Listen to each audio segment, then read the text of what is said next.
So, how are we? Typically when I do my other videos related to the blogs, they're very specific. And when I came up with the idea of morning coffee, it was kind of the same thing. I'm going to hit on one specific target. But I got to be honest with you.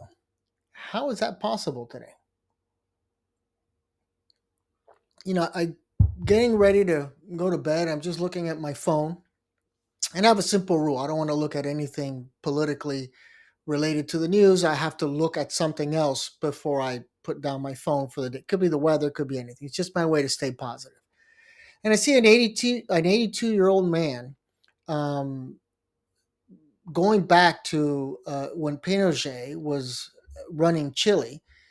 He was granted political asylum. He lost his green card and went to go get a new one at immigration. Arrested on the spot. This guy has a clean record. Deported to Guatemala, 82 years old. Now think what that ICE agent or agents, they knew he did nothing wrong, right? They knew that the shock of this could potentially kill him. They thought he was dead, by the way, for a few days. That's what the family was told. Turns out he's alive. He's in a hospital in Guatemala. I think he's diabetic and I forgot what else.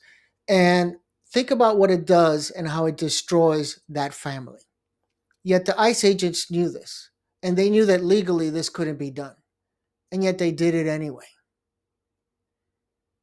Think about what that does to local economies. Street vendors in California are as rare as a Bigfoot sighting. Actually, Bigfoot sightings are more common now, right? Farmers aren't going to work. By the way, have they gone after Devin Nunes's farm, family farm, which was well documented a long time ago that he had a lot of undocumented immigrants working there? No, of course not. That's probably the rumor is that's why they left California to begin with. Are these raids of Black Hawk Down going through the city of Houston? No, it's strictly political.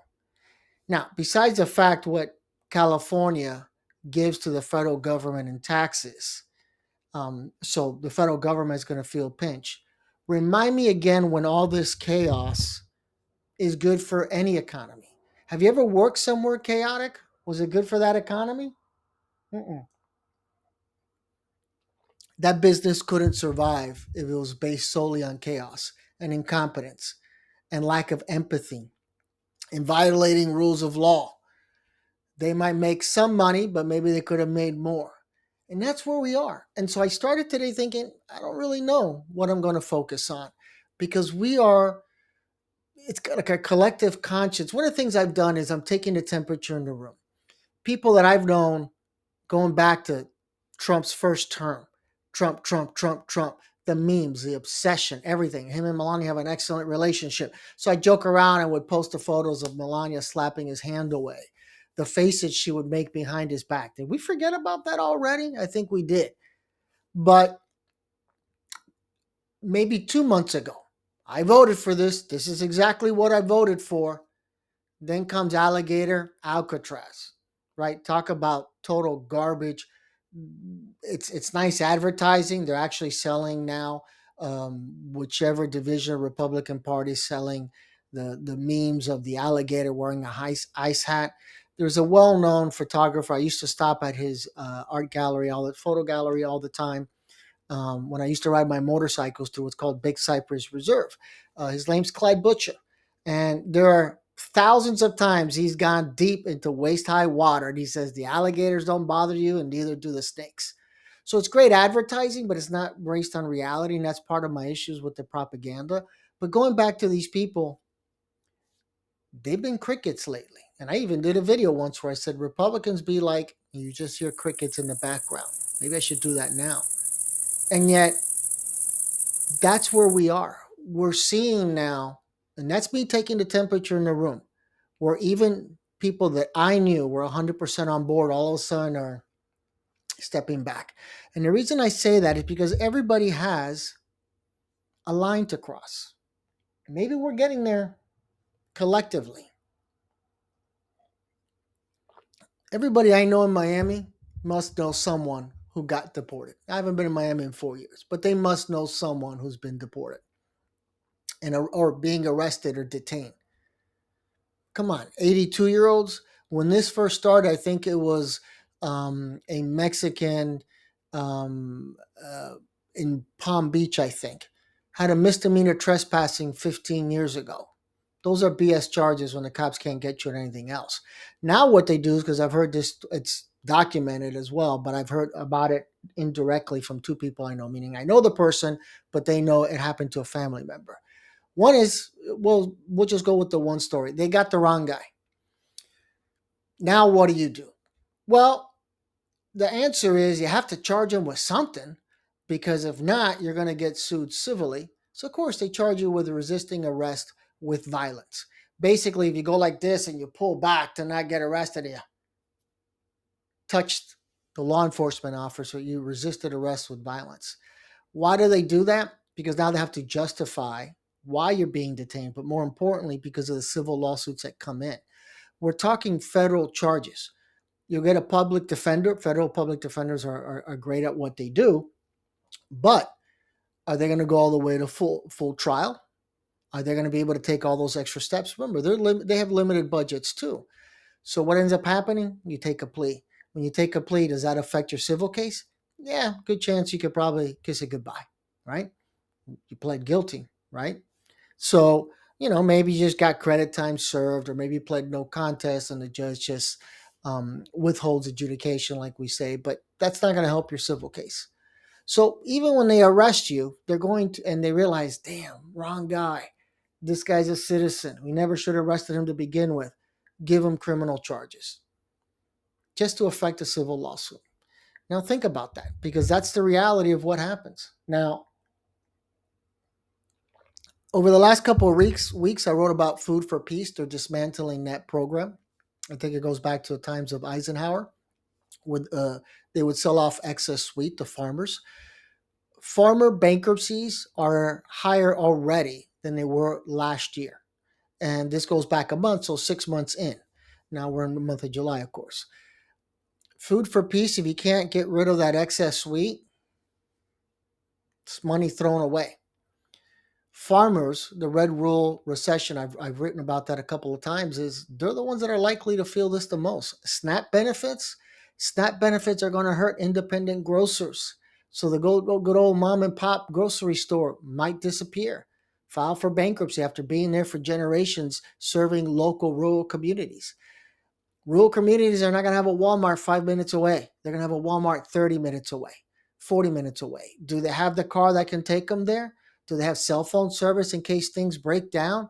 What are they going to do? Do they have the money to go there and buy, all these groceries to last them for the next 2 weeks? Do they have that kind of money? That's where SNAP benefits come in to help them out. And so that's the political irony, that red rural states are the ones that are probably going to feel the pinch the most. Tourism, I've been talking about that from day one, that we were going to get uh, slammed with, meaning prices drop and tourism drops, and it has. More than 70% of Canada visiting New York, that's gone. Who would go visit LA in their right mind right now? I guess that's all part of the plan, right? But it doesn't stop there. What about Miami, my hometown, the ports? What tourists would come here to run the risk of getting arrested and detained because they're from another country, but they had something to say about in social media, and now you have ICE working as judge, jury, and executioner to decide whether you should be detained and arrested? I wouldn't go to that country, but that's where we are. So where we're going, I don't see how any of this is positive. I don't see how any of this helps the economy. The economy has already shrunk. GDP has shrunk. Alcoa, I wrote a couple of days ago, the aluminum company, they got hit with 118 million in tariffs from the imports from Canada. People keep saying, the Trump White House, Instagram account, which is really the propaganda account. What are they posting? Oh, we've collected billions and billions in tariffs. Yes, you have. Nobody's denying that, but that gets passed to the consumer. So aluminum, cars, your Pepsi can, your beer can, bicycles. I mean, come on, it's in every product we basically buy. My garage is aluminum. It's going to jack up the price. And so, do they collect? They collect, and then they collect and they pass it on to the consumer, us. We pay for it. I don't see how we can avoid a recession. Something drastically has to change. Even the leader of the EU, I forgot his name. This his official title is economic director, said a 30% tariff would just destroy the global economy. We're talking about 30% on everything: wine, cheese, cars, etc. We're not built for that financially. A lot of you like to say, well, build it in America because we can open up a factory from one day to the next and bring all the production over here. And how much are we paying these people to build these products? Are they going to do it better and faster and cheaper? They're not. The cat's out of the bag. That's it. We've been doing this for decades, since the 80s, right? That we have been building overseas and shipping over here. It works. People say we got to stop buying cheap stuff. Really? Are you going to pay for the cheap stuff? Are you going to pay for the expensive stuff? Are you going to give me the money? These arguments are based on ignorance and political talking points where they don't take 2 seconds to think this makes no sense. And yet, this is where we are. Again, I don't see how the economy is going to come out shining. The cuts that they are making are cuts that are minuscule, that are not going to affect overall the debt, the national debt that we're in, which, by the way, it's going to increase by 3.6 trillion based on the big beautiful bill, because we still are not going to tax the rich people. We're going to tax the little guy. Let them pay for the bulk of this stuff. And this is without even getting into AI, which that's been a sore subject for me for a long time now, what AI is going to do financially. So I hate to be the doctor of gloom and doom, but the point is we have to be prepared somehow, whatever somehow means. Your situation is different than mine. Mine is different than your neighbor's, and just go down the list. How we're going to be prepared, I don't know. I just know that you have to. I know what I've done. I've held back on my expenses. I was thinking of relocating. That ain't going to happen now. I need to hold back and wait and see what happens. Don't know what's going to happen. And that's the problem. That's why I posted a video of the economy is like my pond. I did spend about $100 so far. I got to probably spend $200. So I don't mind spending that. But I'm building a pond just for birds, an inch deep or whatever. Birds that come in, take a quick bath, cool down, right? I'm into that stuff. And I said, the economy is like my pond. If the water isn't circulating, because I did have a solar fountain that broke, so I had to get an aerator instead. But that water has to circulate. And if it doesn't circulate, then what happens? It gets filled up with algae. You can't, if you drink that, you'll die, right? And that's no different. Water is powerful, it gives life to everything. But if it's stagnant, it kills. And the economy is the same thing. People are doing no different than me, holding back. I've said many times before, I was going to have it professionally done, like a car, an RV port for my camper, but I'm not going to spend the money on that right now. In the first place, the prices are much higher, and second place, do I want to get into six, seven, $10,000 in debt right now? No, I don't. I was going to do the same thing for my car, so I'm not going to do it. I'll probably build one on my own for my car, made out of wood. Those are simple to do. The RV port will be a little more difficult, but holding back to your money, holding on, is being stagnant, and that kills. In this case, it kills the economy. So we have to be prepared for recession. For those of you that are younger, you might remember a little bit about the 2008 recession, but you were young, you had other thoughts running through your mind. But those of you in my age group, we haven't forgotten. And if we have, we should remind ourselves what those times were like. And it was bad, but probably not as bad as what we're facing now. What we're facing now, we're getting hit from all angles. Um, is it the State Department was getting rid of 1,500 employees? There's that's 1,500 lives that are upended right now. That's going to hurt that local community, whether it's renting, buying groceries at the local store, gas station, just go on and on and on and on. So I keep talking about the snowball effect. So I'm out of coffee and I'm running out of time. We are facing difficult times. I don't care what your political position is. I don't care if you're Republican, Independent, Democrat, none of the above, believe in QAnon. None of this makes a difference to me. You cannot deny what's in front of your face. And next time you see a meme and you like it, alligator, Alcatraz, and you say, I voted for that, maybe you did. But there are consequences. For every action, there is a reaction. And deporting everybody at this point doesn't do any good for the economy. People are holding back. I've seen the videos on mainstream media. I hear it from friends and family. Miami's at a standstill. People are not going out. People are afraid to get pulled over and then get arrested, even though they're here legally. Again, that's money not circulating. It doesn't circulate, it destroys the economy. 70% of our economy is based on consumption. And if we ain't consuming, then we know what happens.